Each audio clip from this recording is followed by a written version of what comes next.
आपके साथ में राखी सिंह और बुलेटिन की शुरुआत करते हैं पीएचडी विभाग से जुड़ी बड़ी खबर के साथ में। जल जीवन मिशन में बड़े भ्रष्टाचार का पर्दाफाश हुआ है। मेसर्स दिनेश कंस्ट्रक्शंस कंपनी के कारनामे उजागर हुए हैं। शिवदासपुरा और 10 गांव ढानियों की जल जीवन मिशन योजना में यह पूरा भ्रष्टाचार हुआ है और 37,000 मीटर से भी ज्यादा पाइपलाइन को डकार गया है। तो डकार गए हैं इंजीनियर्स और ठेकेदार, और बिना पाइपलाइन उठाए ही सरकारी खजाने से भुगतान भी उठा लिया गया है।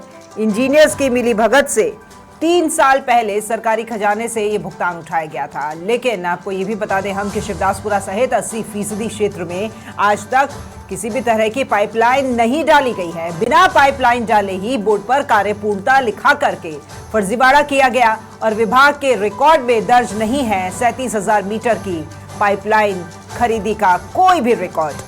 ना ही विभागीय अधिकारियों के पास है 37,000 मीटर पाइपलाइन का कोई गेट पास, और तत्कालीन सहायक अभियंता मेघा सैनी की मिलीभगत से ही ये पूरा कारनामा हुआ है। घटिया क्वालिटी के मटेरियल से किया गया टंकी फाउंडेशन का निर्माण, और साथ ही मुख्य सचिव के निर्देश पर मामले की गंभीरता से अब हो रही है जांच। जेजेएम एमडी कमरुल जमाल चौधरी की मॉनिटरिंग में ये जांच की जा रही है। भुगतान में फर्जीवाड़ा करने वाले अधिकारियों पर दर्ज हो सकता है अब मुकदमा, और फर्जीवाड़ा करने वाले संबंधित ठेकेदार के खिलाफ भी दर्ज होगा मुकदमा। तो श्री श्याम और गणपति ट्यूबवेल कंपनी के मामले में भी दर्ज हो चुका है ये मुकदमा। जल जीवन मिशन में बड़े भ्रष्टाचार का पर्दाफाश हुआ है।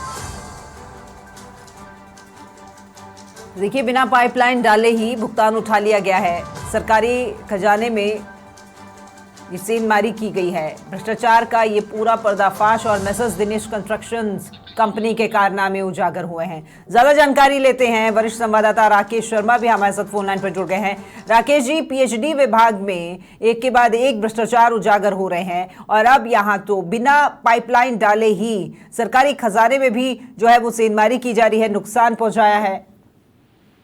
बिल्कुल, देखिए राखी जी, ये संभवतः दूसरी बार ऐसा मामला सामने आया है जब बिना काम किए ही सरकारी राशि को ठेकेदारों को आवंटित कर दिया।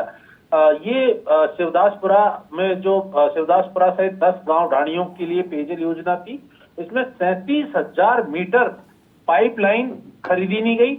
उसका रिकॉर्ड अभी तक जल विभाग के पास नहीं खरीदी का, क्योंकि अगर वो खरीदी होती है तो सरकारी राशि से खरीदी की जाती है, तो उसका रिकॉर्ड विभाग के पास होना अनिवार्य है, उसका गेट पास अनिवार्य है, उसका बिल बनवाना भी अनिवार्य है। साथ ही वो जो सामग्री खरीदी गई है उसको जलदाय विभाग के अधिकारियों की कस्टडी में रखा जाता है, उनकी देखरेख में रखा जाता है। लेकिन इस संबंध में हमारी सहायक अभियंता, कनिष्ठ अभियंता से बात हुई, उनके पास किसी तरह का कोई रिकॉर्ड नहीं है। यानी 3 साल पहले जो करोड़ों राशि सरकारी सामग्री के लिए खरीदी के लिए उठाई गई थी, उससे कुछ नहीं खरीदा गया और ठेकेदार ने उसको अपनी मनमर्जी से अपने काम में लगा लिया। हैरानी की बात यह है कि इस मामले में जलदाय विभाग के इंजीनियरों की मिलीभगत है, क्योंकि बिना मिलीभगत के, बिना उनकी अप्रूवल के ये सरकारी राशि का भुगतान नहीं होता है। अब ये जो भुगतान हुआ है, तो मुख्य सचिव ने चूंकि भ्रष्टाचार के खिलाफ मामलों पर कार्रवाई के निर्देश जारी किए हैं, और जो जल जीवन मिशन एमडी कमरुल जमाल चौधरी हैं, वो इस मामले को सख्ती से देख रहे हैं। चूंकि इस मामले में जो टंकी बनी है, वो टंकी में पहली बार पानी भरते ही वो टंकी बरसात की तरह चुचाने लगी थी। साथ ही जो प्लेटफॉर्म बनाया गया था उसमें गहरे गड्ढे बन गए थे। यानी जो क्वालिटी थी बेहद घटिया थी। अब इसकी जांच विभाग के अधिकारियों द्वारा की जा रही है। जो कार्य 2023 में पूरा दिखा दी गया, जबकि 70 से 80% कार्य अभी तक मौके पर नहीं हुआ है।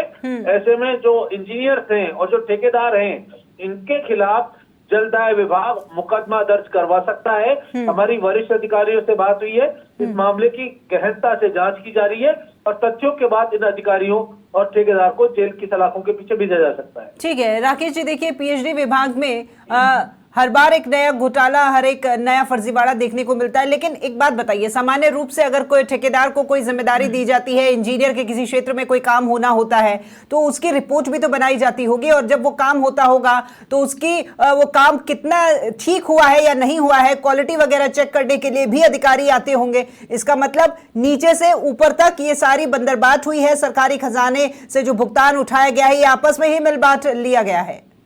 बिल्कुल राखी जी, बहुत सही सवाल है, क्योंकि देखिए सरकार ने एक व्यवस्था दी है। राष्ट्रीय जल जीवन मिशन योजना में गाइडलाइन बनी है कि जल जीवन मिशन योजना के जो कार्य होते हैं उसमें प्रत्येक कार्य में प्रतिदिन उसकी नापतोल करने के लिए कनिष्ठ अभियंता होता है, सहायक अभियंता होता है, उनकी फील्ड में ड्यूटी होती है। वो मेजरमेंट बुक में प्रतिदिन का कार्य दर्ज करते हैं। साथ ही जो पैसा सरकारी खजाने से जारी किया जाता है, अधिशासी अभियंता स्तर से पैसा जारी किया जाता है।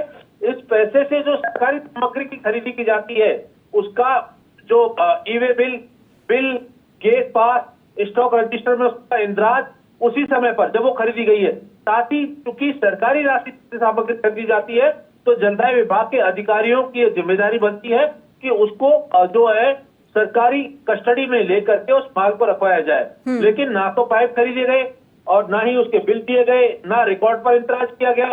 तो अब जो जलदाय विभाग के अधिकारी हैं उनमें हड़कंप मचा हुआ है, क्योंकि पहले ये सारा काम जो हुआ है तत्कालीन सहायक अभियंता मेघा सैनी, जिनके पास कनिष्ठ अभियंता और सहायक अभियंता दोनों चार्ज थे, उनके हाथ से बिल पास हुए। और जो सबसे बड़ी इसमें बात सामने आई है कि जिन बिलों पर जो राष्ट्रीय जल जीवन मिशन की गाइडलाइन है उसमें सरपंच जो विलेज लेवल कमेटी का अध्यक्ष होता है उसके हस्ताक्षर अनिवार्य है, उसकी सहमति अनिवार्य है। किसी भी बिल पर, किसी भी दस्तावेज पर जो विलेज लेवल कमेटी है उसकी अप्रूवल नहीं है। ऐसे में जलदाय विभाग के अधिकारियों ने और ठेकेदारों ने खुलेआम मनमानी की है, करोड़ों रुपए का भ्रष्टाचार किया है।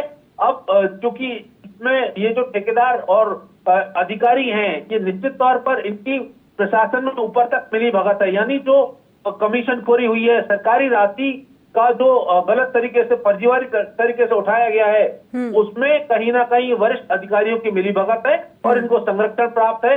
लेकिन अब जो जेजेएम एमडी हैं कमरुल जमान चौधरी, वो इस मामले को गंभीरता से देख रहे हैं और दोषियों के खिलाफ सख्त कार्रवाई कर सकते हैं।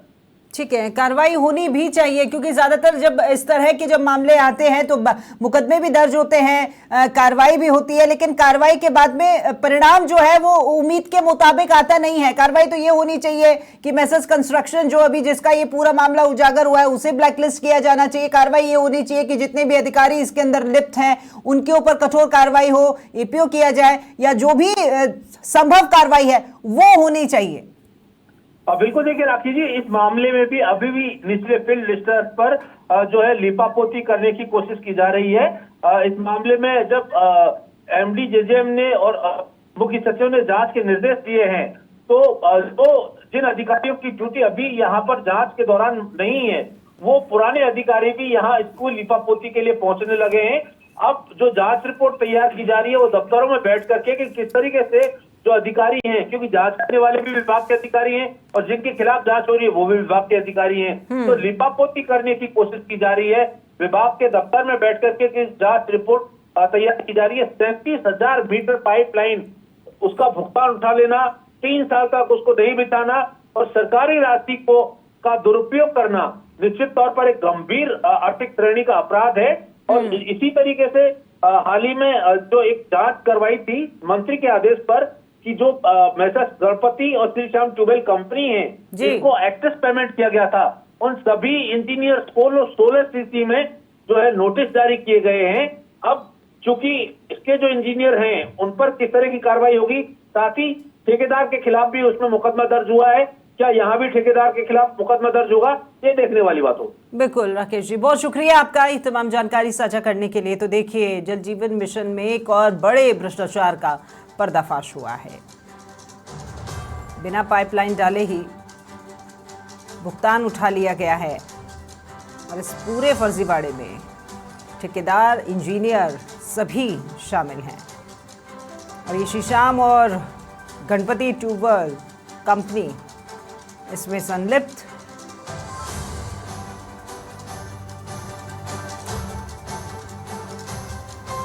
जांच के लिए टीम का गठन किया गया है। कड़ी जांच करवाई भी जा रही है अब, लेकिन ये जांच कहां तक पहुंचनी है ये आगे देखने वाली बात रहेगी।